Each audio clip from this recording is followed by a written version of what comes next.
एक ईमानदार किसान। हिंदी कहानी। एक गांव में एक गरीब किसान रहता था।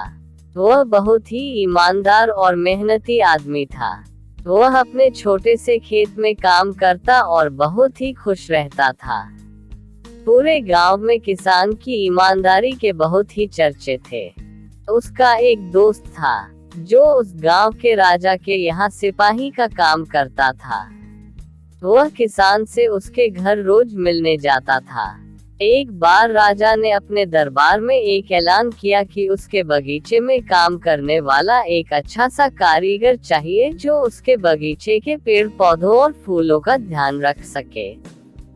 राजा का यह ऐलान सुनकर किसान के दोस्त सिपाही ने सोचा कि यही मौका है कि किसान से मित्रता निभाने की। मैं उसे यहाँ बगीचे में काम पर लगवा दूंगा, उसका व मेरा साथ भी रहेगा एवं किसान का भला भी हो जाएगा।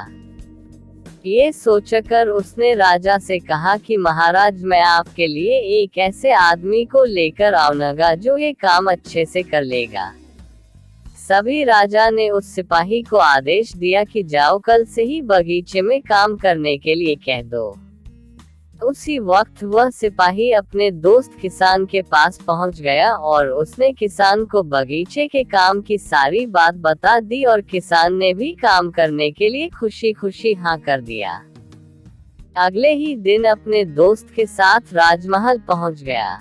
सिपाही उसे राजा के सामने लेकर गया और राजा ने उस किसान को बगीचे की पूरी देखभाल का काम सौंप दिया। राजा ने कहा, तुम अगर पूरी ईमानदारी के साथ काम करोगे तो तुम्हें 50 सोने की मुद्राएं हर महीने दूंगा।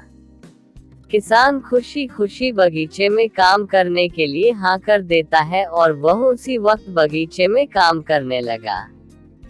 किसान बगीचे में बहुत दिल लगाकर काम करता था। कुछ दिन बीत गए। किसान ने बगीचे को बहुत सुंदर व हरा भरा बना दिया। राजा को उसका काम बहुत पसंद आया। एक दिन किसान बगीचे में कुछ खुदाई कर रहा था तो उसने जमीन के नीचे कुछ महसूस किया। तो उसने खुदाई की तो देखा वहां नीचे एक बड़ी सी संदूक थी। किसान ने वह संदूक बाहर निकाला और खोला तो क्या देखा, वह सोने और चांदी से भरी हुई थी।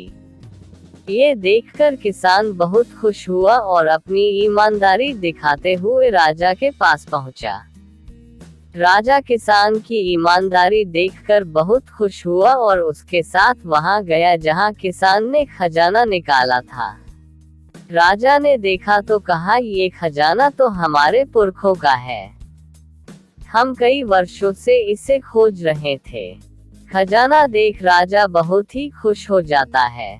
राजा अगले दिन किसान को पूछता है, तुम्हें क्या इनाम चाहिए? किसान बोला, मालिक मुझे कुछ नहीं चाहिए, मेरे पास जो भी है मैं उसी में खुश हूँ। राजा उसकी इतनी अच्छी बात सुनकर और खुश हो गया और उसने किसान को अपना मंत्री बनाने का फैसला किया। किसान ने राजा की बात मान ली और मंत्री बन गया। ईमानदारी से आप सब कुछ पा सकते हैं।